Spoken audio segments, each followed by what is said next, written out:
Sobrang sikat nitong island na to sa mga tourists and travelers at na-feature na rin to sa KMJS dahil daw sa sinasabing mahiwagang bangus. Yung mahiwagang bangus daw dito kasi, 35 years na raw to at buhay pa rin siya hanggang ngayon. So, probably isdang 90s to kasi kaedad ko, sareng. Well, anyways, ang isla na to ay parang paraiso at makikita nyo puting-puti yung buhangin. Sabi ko nga para siyang baby powder at talagang pino. Alam nyo kasi, may part dito sa Caramoan Islands na puti ang buhangin, sa iba naman medyo madilaw or medyo brown. So, ang Matukad is actually one of the islands na sobrang nabighani talaga ako. At anyway, ito palang part na to or ang isla na to ay expect natin na merong semi-trekking. So sa mga first timer na pupunta dito, kagaya ko, ay expect ninyo na ang semi-trekking ay part talaga ng inyong activity. You have to make sure na appropriate yung chinelas nyo, like sandugo, at kung naka-swimsuit or trekking shorts kayo, mas better. So, medyo may konting challenge ang pag-akyat dito. Madulas ang limestones at matalas. Thanks na rin kay Sir June na nag-guide sa amin dito talaga. At mula pagbaba, pag-akyat at pagkuha ng pictures dun sa tuktok. Sobrang saya ng adventure na to, guys. And it's a must try.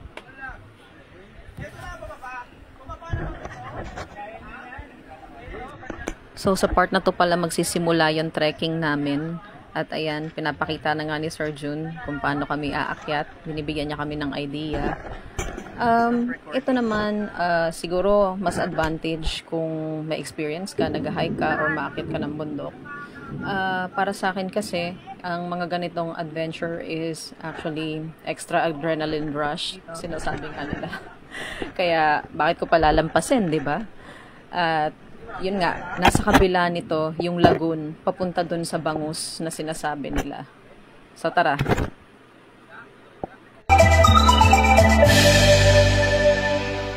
Dito.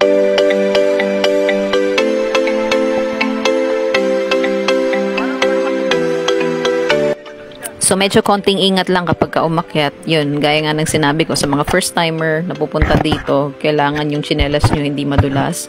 At syempre, lagi rin kayo mag-check ng weather. Make sure na okay ang weather sa Caramoan kapag pumunta kayo dito. So mai-enjoy ninyo lahat, hindi lang island hopping at trekking, para marami rin kayong magawang activities kagaya nito.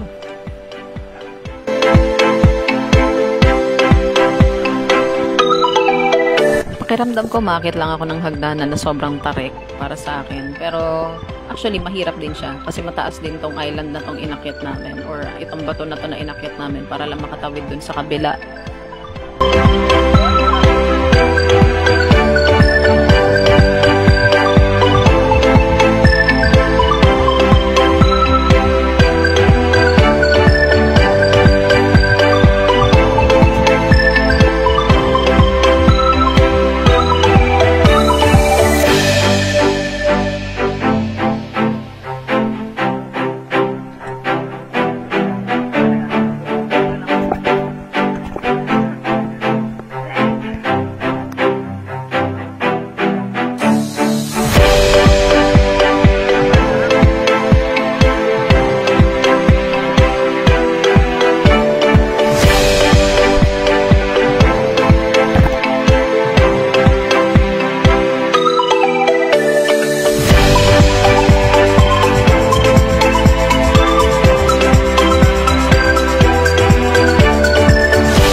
Yun, so support na to kasi medyo mamumwersa ka ng konti. Kailangan medyo malakas ng konti yung grip mo para makatawid ka dito sa kabila.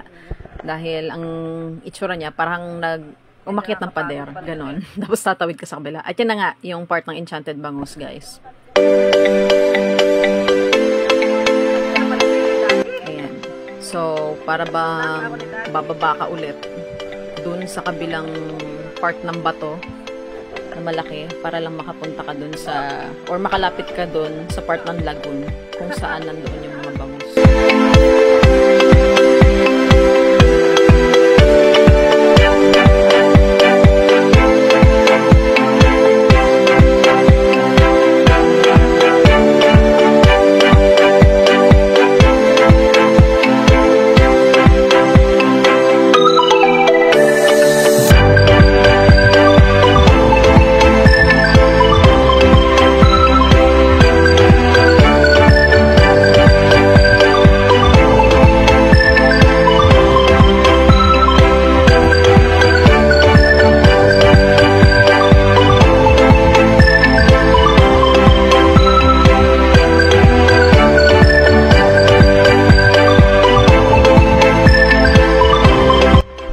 So, yan yung part ng lagoon na sinasabi ko kung nasan yung bangus.